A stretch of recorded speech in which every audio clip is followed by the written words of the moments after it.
have you learned about Macon? Done a lot of homework, done a lot of preparing before you got the job, and I just wondered, what did you learn? Wow. So I'll take it back to when I first started doing all of my homework. It's a very cozy city, in my opinion. One of the first things that took me was just the level of comfort that people seem to feel and have for living in this city. I translate that to some of my most current work, seeing generations of individuals who grew up here, went to school here, and either went off or came back. Like, there's a level of pride in this city that is amazing. And I was attracted to that because of the way I started my career, spending 21 years in my hometown. So I learned a great deal about the coziness and the comfort and the love and the pride everybody has here. I also learned about how beautiful clouds can be. It's funny to have lived in the city, but now come somewhere where you can look up and almost every single night there's this beautiful cloud structure. That just blows my mind. And that might not mean a lot to some people, but it means everything to me. And I almost see it as almost just this guardian watching over the city, if you will, in terms of everything that's going on. I've learned about the opportunities. And when I say opportunities, as I visited almost every single school, I rode through different neighborhoods. And in some neighborhoods, I saw there seemed to be a thriving community in terms of resources available. In other communities, I saw opportunities to increase those resources. So as I think about those disparities and the impact that can have on our families and on our children, it was, I won't say enlightening, but it was informative to see that as I think about framing my lens in terms of how support can and should look like for my schools. Went to the museums. I mean, Macon has history, and it's just amazing history to be able to see some of the amazing work in the Harriet Tubman Museum and the Hall of Fame. I think it's the Arts and Sciences Museum. I don't know if I have the name right, but just beautiful artwork. It's just amazing to see that this is truly what I consider to be the soul of Georgia. I've heard it before, the soul of Georgia, but now to witness it, now to live here and see it for myself and hear it for myself and witness it, it's been pretty amazing. So those are some things I've learned in a nutshell. So that homework was before you got the job. What else have you learned these 2 months being on the job, and how does that compare or contrast to? Yeah, so it's a great comparison. As I think about, I'll start with the opportunities. It's great to see how invested people are in the city of Macon, from the construction that's happening on I-16 and I-75 to the work that different organizations are doing. There seems to be a recognition of the need for improvements and change. I think about the great work our mayor is doing, the various organizations, United Way, I won't start naming names, One Macon 2.0, the ministers I've met. There's a level of investment in making things better for the people of Macon and for Macon in general. Being on the job these past 2 months has really shown me how much people, again, just take pride in their city. And I've been able to latch on with a lot of individuals during this time frame, just to sit at their feet and listen and observe and just see what it means to be a Maconite. It's for real. And to have that level of conversation with individuals, and I'm talking about conversations in Kroger, in people's backyards, in formal meetings, in schools, at churches, pulling all of that together has just given me a clear view of the value that people place in this beautiful city. A standout for me is that local pride as well. So I started to hear different communities, Pleasant Hill and Bloomfield, like people take great pride in their particular areas where they grew up in. A standout for me also is the level of commitment within the schools that staff members have had. To see where people have just come up through the ranks from paraprofessional to assistant superintendents, and now they have kids who they taught who are now teaching inside the school system. Seen a lot of stories like that, and that's just been real gratifying. Another standout has to do with the city. When I say the city, I'm talking about downtown. Downtown has a real, it's like a small town home feel.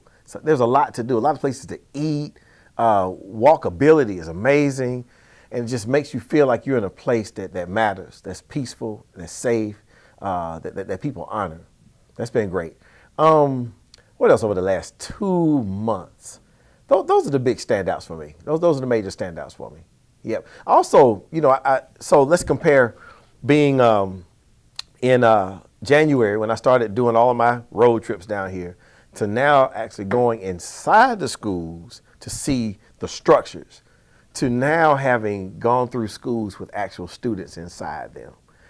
That's what brought all these buildings to life. So it was one thing to have this feeling on the outside of the building. It was another thing to meet staff members who work in the building. Another thing to go into the buildings, but then a totally different experience when kids and learning started taking place. So that's been a big standout for me, and I'm excited for the school year. What do you think the role of Bibb schools is in this community, specifically? Like, how does Bibb schools fit in this community? Yeah, so Bibb schools fit in this community as a major organism in terms of how people view and perceive Macon.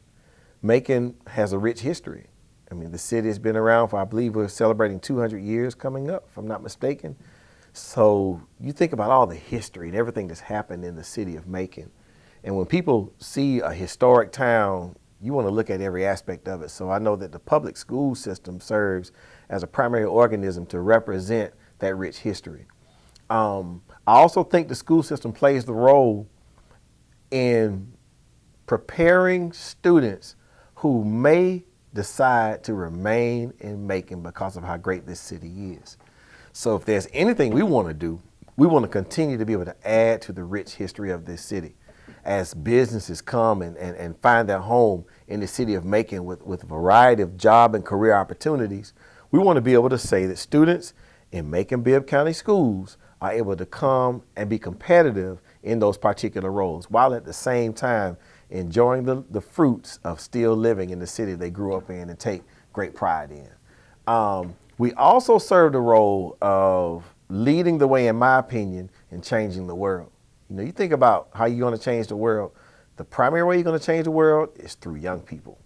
So here we are sitting on just over 20,000 young people who one day will be adults, husbands, fathers, wives, mothers, whatever role that they play, and then in the professional realm. So how is it that we prepare them in such a way that they are true leaders, they are true representatives of all the great things that help people get along, and then we thrust them out into this world and make it a better place. So I take seriously the fact that out of all the children in the world, I'm responsible for these 20,000 at this time in life to get them as prepared as possible to go out and be a change agent in this world.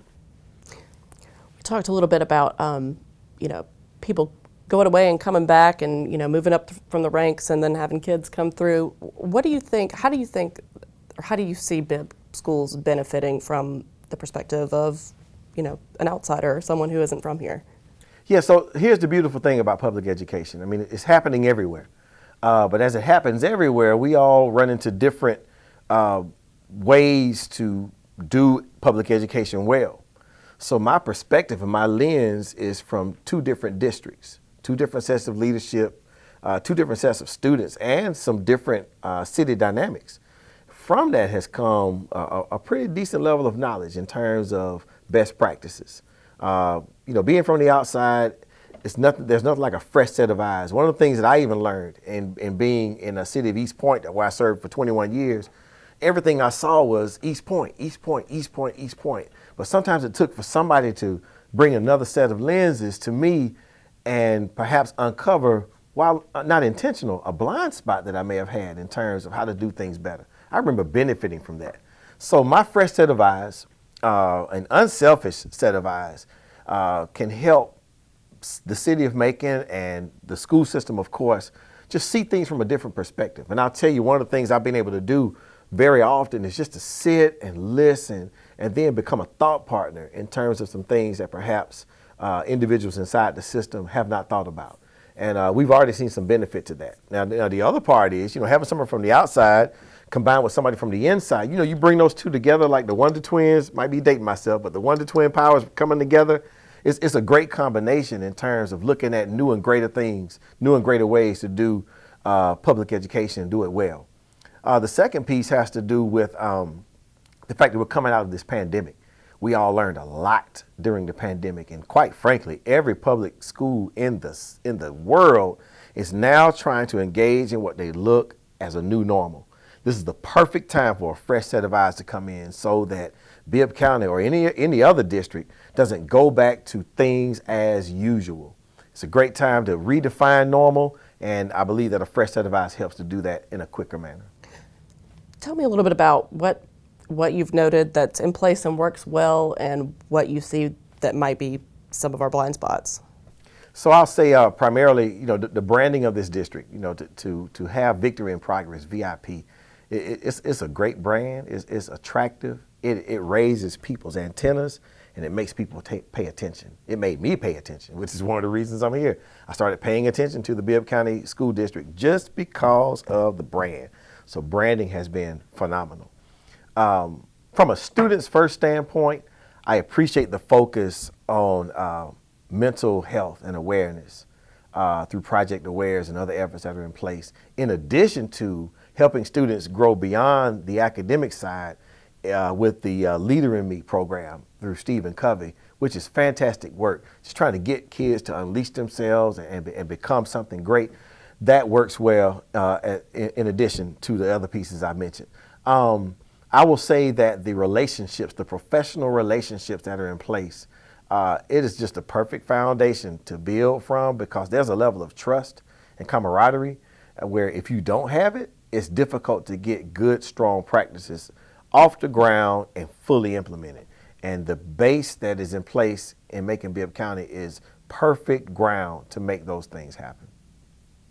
In terms of things I think can use improving, so I'll use the data. So we still have students, and this is the case in many public school districts, who are still at the beginning level of learning. So I think we're all struggling with how to best approach the needs of every single student so that we can accelerate their learning and take it to the next level in a shorter period of time. So I see that there's opportunity for us to come sit down at the table, the strategy table as I like to call it, and really think through how we can do things different, do things better in order to reach every single student. We're all desperate to do extremely well for every single student, and sometimes that desperation, it causes us to pick this and this and this and this, where it might just require for us to focus on this and this. So I see an opportunity in Bibb County for us to put everything on the table, then ask ourselves, what are the most valuable practices, the most valuable approaches, the most valuable programs, and then let's dig deep into those particular programs. Ensure that there's an alignment between those programs and the needs of our students so that we can maximize outcome. I also see an opportunity to increase a focus on building capacity. There are great capacity building efforts in place, but part of my philosophy is if you're going to build the capacity of individuals, it has to have a strong relationship with the needs that you've identified for students. And I see there's continued work that definitely has to happen in our district to ensure that whatever PL, professional learning, that we do, it is meeting this need. And if it's not, then we reconsider or just totally gut that professional learning so that we're actually building ourselves up, #built for Bibb, building ourselves up to meet the needs of every single student. You've sought a position that, it comes with some baggage and some history. So what is your plan to build trust, and how will you ensure transparency and commitment to the district?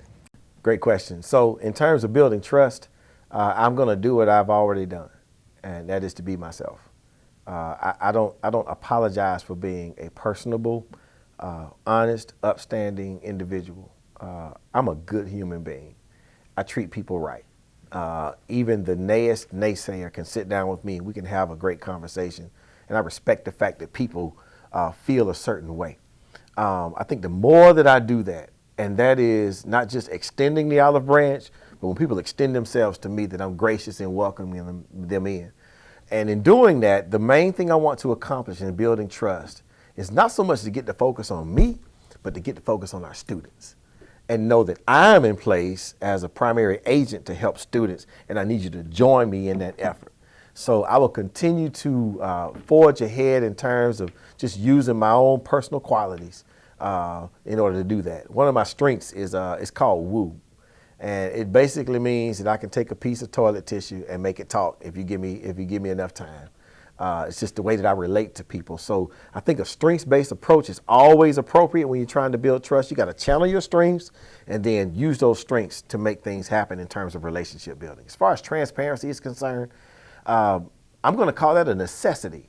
So it's hard for me to say that I have space to not be transparent, because what I intend to do as superintendent is to engage this entire community to support 20,000 plus students. In order to do that, I have to be transparent in terms of the needs of our district, the challenges of our district, the successes of our district, and make sure that everybody knows and understands those at a level that now they can go and get engaged with us. There are three things that I think we owe to everybody in terms of anything we put out from a transparent standpoint. We owe them, I call the 3 C's. We owe them content. Give them good, strong content. If we have access to that content, they should have access to that content. The second C, give them clarity. One of the things I don't plan to do is ever put out any information that's not clear to anybody. I almost feel like information that's put out should stand on its own without any questions. And until that happens, we're going to be careful in not putting information out. But then the third one is critical, and that is character. That is something in that content that is clear, that grabs me and makes me want to ask, how can I get involved? And it'll be transparency that is the umbrella of those 3 C's in terms of everything that we put out. One of the things I think is most important, 2 areas I know that are most important to be transparent about: school safety and school performance. So in terms of school safety, we understand that's not just a school issue, that's a community issue. So we'll be sure to put out strong, powerful information, timely information, so that people know what's going on inside the school from a safety standpoint. And in terms of school performance, because we know it's everybody's responsibility, we run the ball, but it's everybody's responsibility. We want to make sure we put out clear information so that people can now ask themselves, what do I need to do to support what you're doing inside the school? Woo is the person who plays music. Woo is the person who's always smiling, has energy, but focuses on people. Woo's that leader. Woo's that person who doesn't come in the room and say, there I am, but they say, there you are. Makes the person feel like, okay, my focus is on you, because I want to get to know who you are. Yeah, so Woo is one of the Gallup strengths. You have the Strength Finders assessment that numerous corporations all over the world have taken. There are 34 they're called Clifton Strengths. And based on taking this assessment, it tells you, it kicks out your top 5, but ranks you from 1 to 34. For example, my first one is activator. So I'm the guy that can get things going. Second is ideation. You talk with me long enough, I can give you a great idea. Third is woo. I can make friends with anybody. Fourth is developer. Speaks for itself. And fifth is communicator.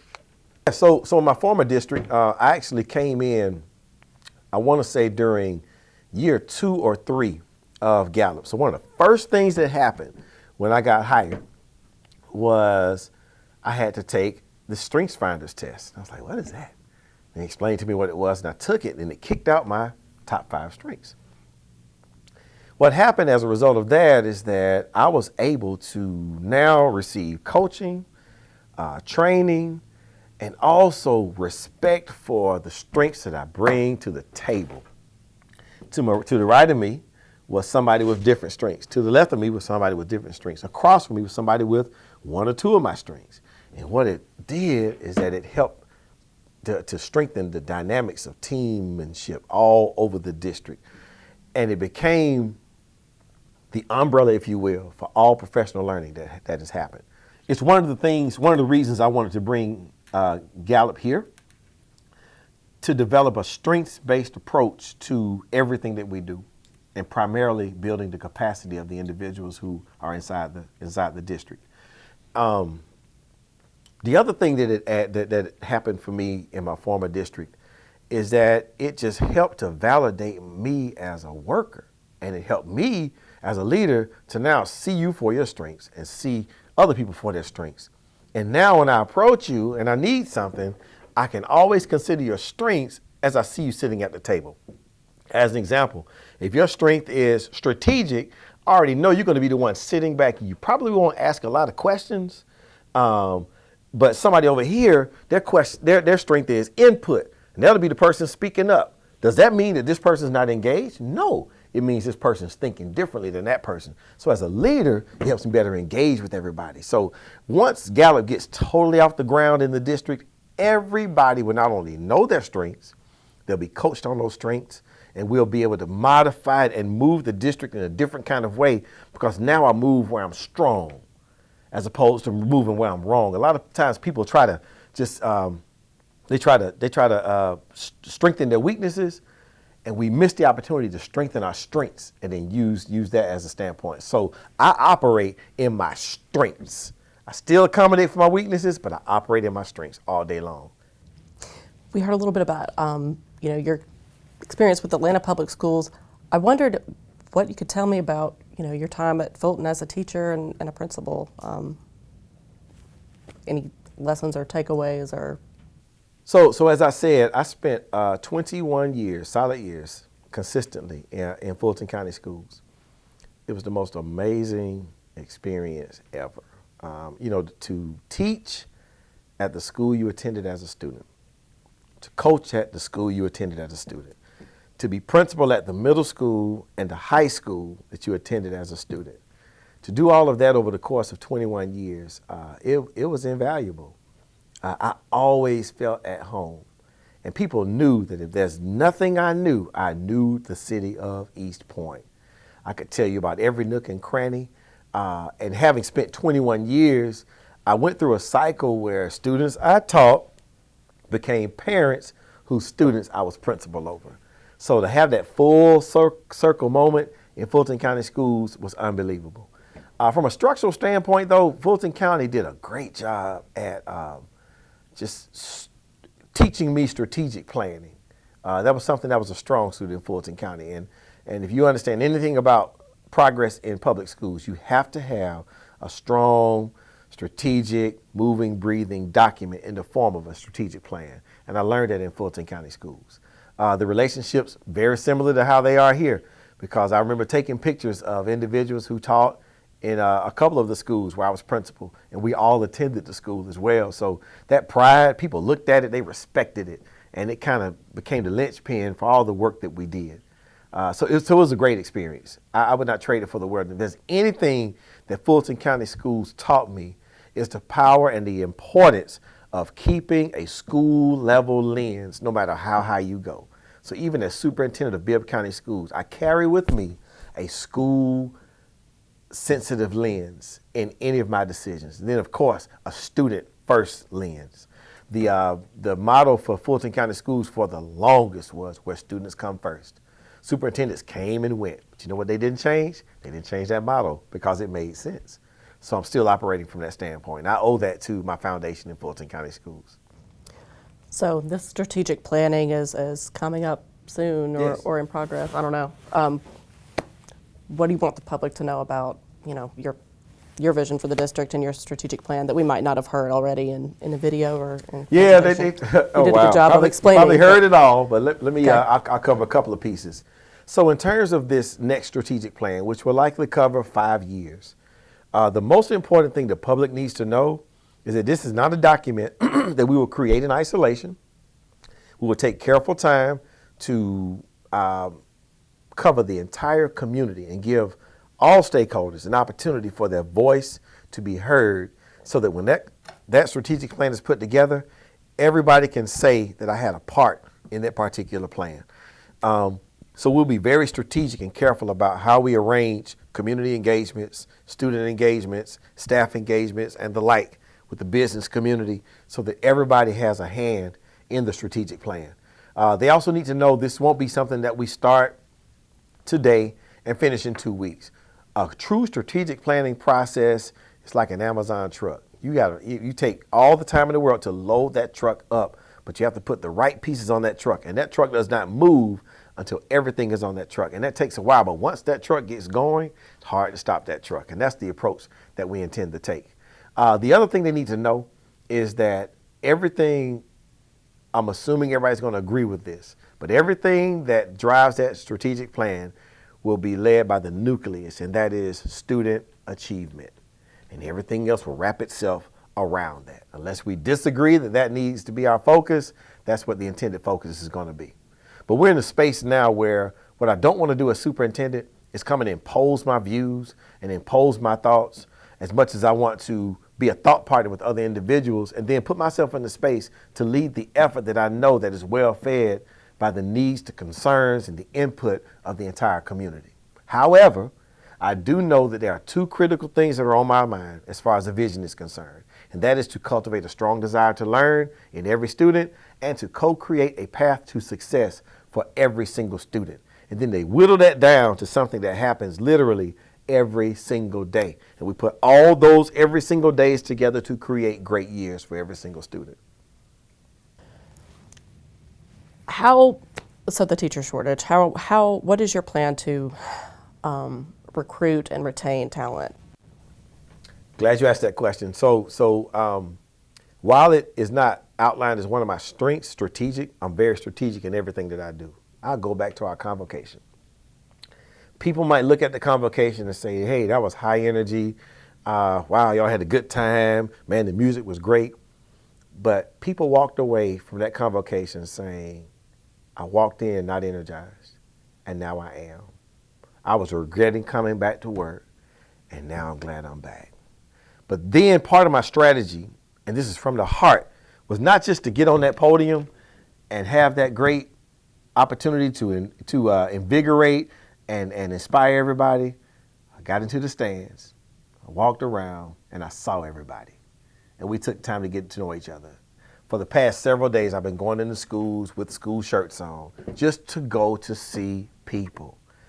People need to feel like they have value. And when people feel like they have some value, you will be surprised at what they'll do, even in the worst circumstances. So a critical part of what I intend to do is to always make people feel from the top that I value them.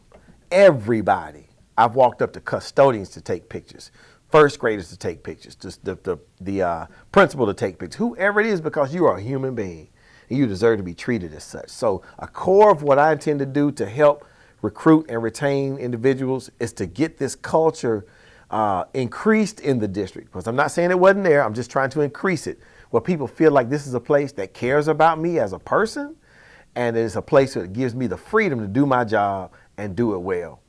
I also operate under 3 holds, HOLDS. And my expectation is for everybody to operate on these 3 holds. Number 1, I hold you accountable. People don't mind being told what to do and to have expectations. However, we fail when that's the only thing that you do.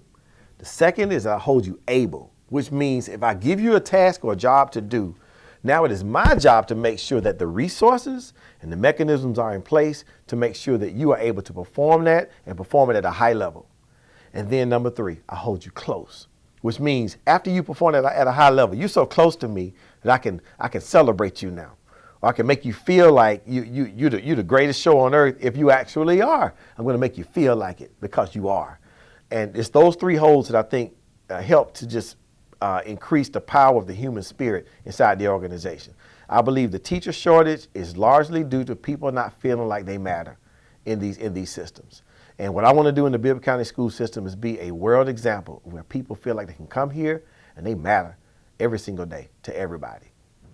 So on the recruitment side, we're surrounded by some good school systems. I mean, Houston, Monroe, and then we have ACE. How do we capture talent and bring them in Bibb? So one, I think it's important to put the story out and tell that story.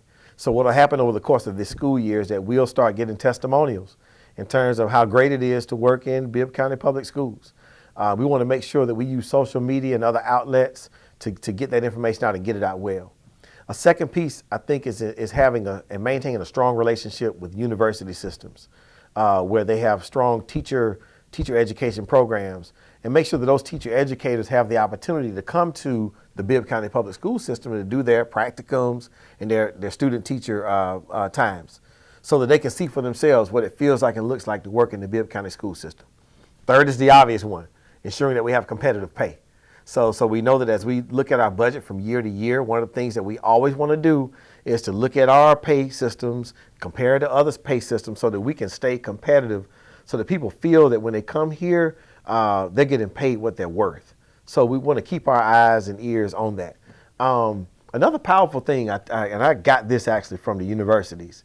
When some universities come to different cities and different schools to recruit students, the president himself or herself will show up. I can't explain to you what that spoke to me when I saw the actual president to take time to say, we want students from your school. So as much as I'm able to, I want to get out in the streets as well and not let recruitment be somebody else's job, but to personalize it in such a way that people can see and feel and touch and engage with the superintendent of schools, because it's important to me that we put the best possible adults in front of all of our people. The last piece has to do with making sure that everybody feels empowered to recruit.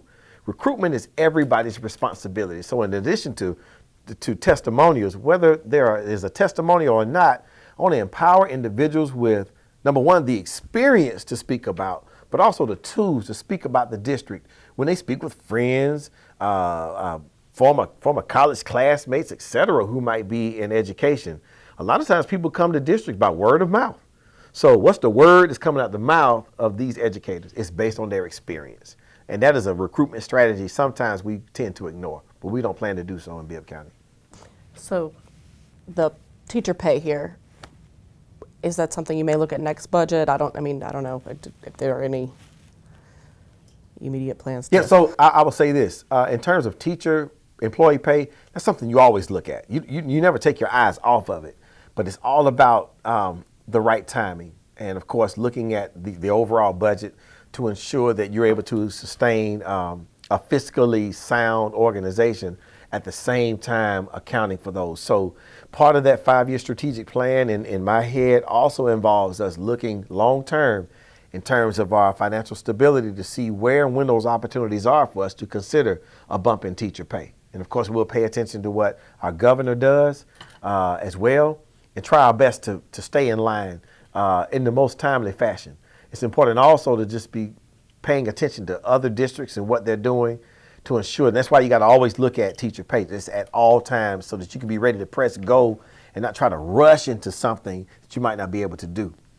You will soon be tasked with some difficult decisions as the district needs right sizing, which I think, Dr. Jones said he doesn't see how Bibb won't have to close schools or consider closing schools. So how will you approach these decisions and how will you, ensure the public is informed enough to be engaged? Especially since the BOE doesn't record called meetings, and called meetings are, heavy business goes down in those meetings. Yeah. So great question. So in terms of my approach, I think what you have to do is take a step back. When you start saying close schools, there's something else that led to that decision if it actually happens. And the step before that is to ensure that all students have access to high quality instruction and high quality programming, to ensure that the city and the district is fiscally sound, to ensure that teachers are paid in a way that we attract the best and brightest talent. So now in terms of those, how do we do that? One option on the table, close schools. Hypothetically, another option on the table, reduce staff. Hypothetically, another option on the table, increase revenue. So as I approach the community, what I want to do is talk about all of the possible ways to ensure that the things I mentioned before are able to happen. And then let's have some thorough conversation about the benefits, the scenarios, and the negative aspects of going down those possible roads so that everybody can be able to look at it from a panoramic standpoint and see what's possible and what's not. With the mistake I think most districts make is that you jump out there and you say, we got to talk about closing schools. Well, wait. Before we talk about that, let's talk about the why behind us even having to have that conversation. Let's show data. Let's show how many schools are in said school versus another school. And let's talk about the programming available to students in this school versus this school and possible scenarios of how to increase the quality of what we can get to students in every single classroom every single day. So it cannot be And it will not be an isolated conversation. It's so much bigger than that. And I think when you approach it from that standpoint, people tend to better understand why we even start talking about it. Because what happens is when you're making an isolated conversation, people get territorial and they get defensive. And they do it for good reason, because you're talking about closing something that I covet and I love and that I cherish, and that's all you're talking about is closing. No, that's a better and deeper conversation we have to have with people before we get to even talking about closing schools. So we're going to take our time having those conversations and do it in such a way that we are able to not only invite people to our board meeting areas or our board meetings to voice their concerns, but we get out into the community as well. So I can envision not only us talking about strategic planning, but also about some things that we need to put on the table and just hear from the community about what you're thinking and have some back and forth exchange so we can get on the same page. So declining enrollment is the big part of this. Do you see that turning around, or what is your, where do you see the district? Yeah, so I've looked at the past 8 or 9 years in terms of a decline in enrollment. I'm interested to see how things happen. I hate to say post-COVID because we're not out of COVID, but we're in a much more normal atmosphere now. And we know that a lot of people made decisions during COVID, and they might adjust those decisions this year. So I'm interested in seeing where we land in this particular year. In terms of continued declines, one of the things I want to make sure that we do is do a much better job, and we've already started, in just marketing and branding who we are as a district, so that people don't leave Bibb County Public Schools because they feel they cannot get a quality education here.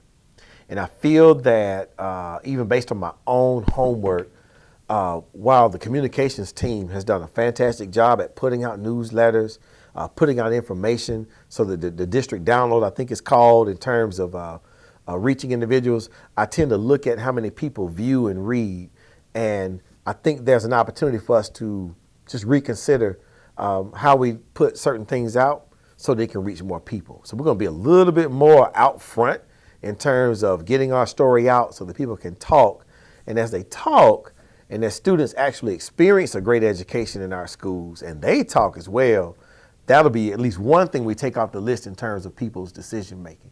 I recognize at the end of the day, whether people choose ACE or one of our private schools or the Bibb County Public Schools or another charter, they have the right to that decision. And all we want to do is say that we are people, we are a district on the ground and a great decision for you to make, and here's why. So we'll see how things go. I'm hopeful that enrollment doesn't continue to decline. I'm also aware of the fact that we have some upcoming developments in the city. Some apartment homes that are coming that will house up to 160 families in some spaces. And we'll be at the forefront to make sure that when those families start coming in at their leasing office, and even before then, they will have information about, here's your zone school, here's a great time to come by. Matter of fact, hit this QR code, set up an appointment. We want to roll out the red carpet of those potential parents and not have them having to fish and ask. I don't want one person to come to this city and move into any home and ask, where's my school? I want to make sure we strengthen up the realtor relationship as well, so that every single realtor, when they go show a house, in your packet, you make sure you tell them, here are the schools, and here's how you get in touch with the schools and get information about the schools. Here's the website for the school. And then, of course, we bear the burden, again, of giving people content, clarity, and character in terms of how we communicate to them.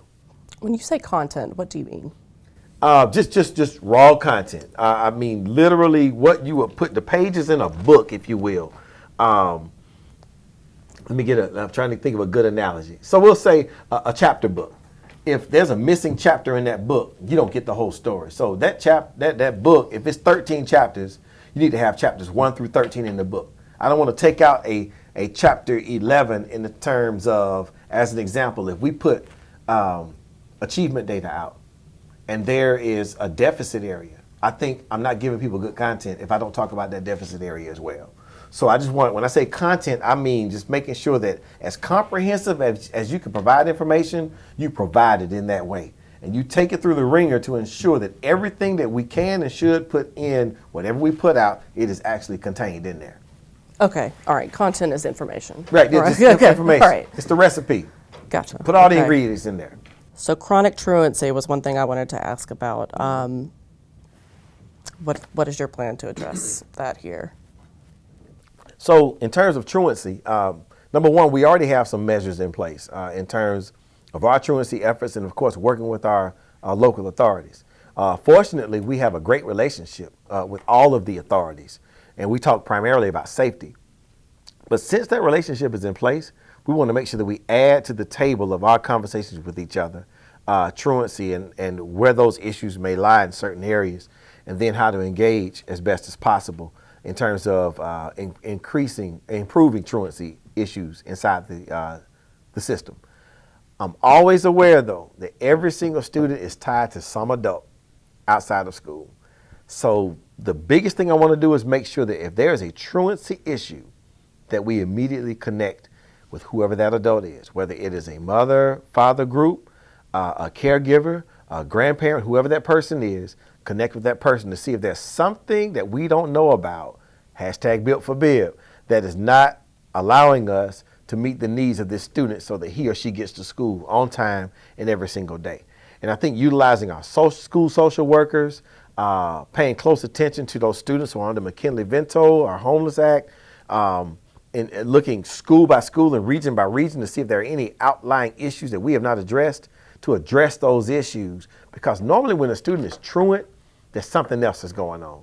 And you got to find out what that something else is. And you use all those resources you have in the city to do so. I'm fortunate also to already have developed relationships with some of the organizations that invest in the city, in the district rather. And they're already asking the question, what can we do? So if and when we see an opportunity based on an issue that we see leads to a truancy, and this organization here can meet that issue, those are the kind of connections that we want to make and do it student by student and just chop it down until we have all our students in every class every day.